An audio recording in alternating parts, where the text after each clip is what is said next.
14ই August Shakib Al হাসানকে ঘিরে গুজব ছড়িয়ে পড়ে যে শিশিরের সঙ্গে তার নাকি বিয়ে বিচ্ছেদ হয়েছে। এছাড়া সাকিবের হোটেল জীবন নিয়ে এক তরুণীর ভিডিও বার্তা এবং এরপর শিশিরের বেশ কিছু ফেসবুক পোস্ট হঠাৎ উধাও হয়ে যাওয়া নেটিজেনদের মধ্যে নানা গুঞ্জনের জন্ম দেয়। এই গুজবের কারণ বিপিএল এর দল কুমিল্লা ভিক্টোরিয়ান্সের কর্ণধার নাফিজা কামালের সঙ্গে সাকিবের একটি ভিডিও ছড়িয়ে পড়া। তবে গুজব ছড়ানোর কয়েক ঘন্টার মধ্যেই ফেসবুকে সরব হন সাকিবের স্ত্রী শিশির। দীর্ঘ এক পোস্টে তিনি জানিয়েছেন সাকিব স্বামী হিসেবে অসাধারণ। 15ই আগস্ট নিজের ভেরিফাইড ফেসবুক পেজে নেটিজেনদের উদ্দেশ্যে এক স্ট্যাটাসে শিশির লেখেন, আপনারা নিজেদের পছন্দ অনুযায়ী মতামত জানাতেই পারেন, সেই বিষয়টি নিয়ে আমার কিছু বলার নেই। সবারই মত প্রকাশের স্বাধীনতা আছে, তবে সেটা যেন আমাদের সম্পর্কের সঙ্গে না জড়ায়। সে দারুণ একজন স্বামী ও বাবা, সে সবসময় আমার প্রতি সৎ ও অনুগত। সে এমন কিছু করবে না যাতে আমি কষ্ট পাই। এরই মধ্যে চিত্রনায়িকা বর্ষার একটি ফেসবুক পোস্ট নিয়ে ভক্তদের মধ্যে নানা আলোচনা সৃষ্টি হয়েছে,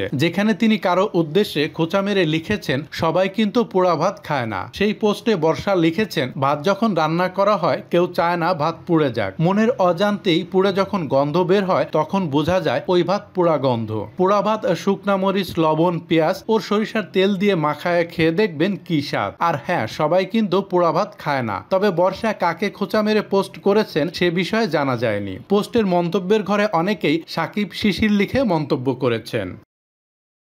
সবসময় আপডেট ভিডিও পেতে আমাদের চ্যানেলটি সাবস্ক্রাইব করে রাখুন।